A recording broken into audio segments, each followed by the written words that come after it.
Okay, for today's shop update everyone, nagitrabaho karon sa Junglakay guys. Shop update sa Tiwalag Racing Team Y Budget. So diri sila nang duol no. Nawalaan ni sila sa atuang mekaniko guys, perti nilang pangita. Kung asa daw dapit ang shop kay taga Katipunan sila. Taga Ruhas ni sila guys. Daw sila katultol sa shop ni Tatay Jungjong, sa vlog na daw sila nakakita sa mga video. Dayon, nabot sila og kuan Boulevard og pangita kay naa daw kunoy Jungjong didto nya di man mao, so nakit-an ra nila kadugayan. Nagpa-balance sila sa ilaang crankshaft. Naputoy ganina ni Arin human na. Unsa ni ta ilaan ni tanan tay?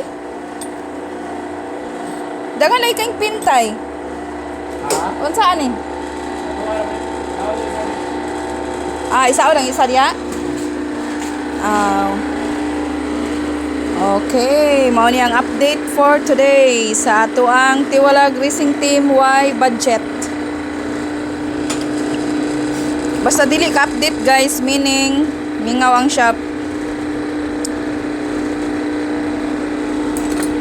Ganina na siya igi balance pod nga crankshaft to no. Napay nagpa-balance og crankshaft ganina.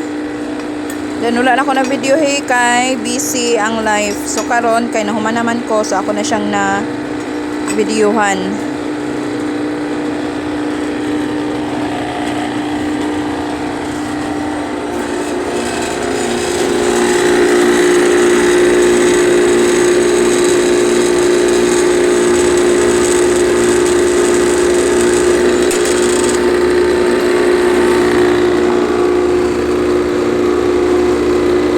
Na to ang mekaniko gagagidlay na gid taon ni tawag pang shop ra pod na niya guys.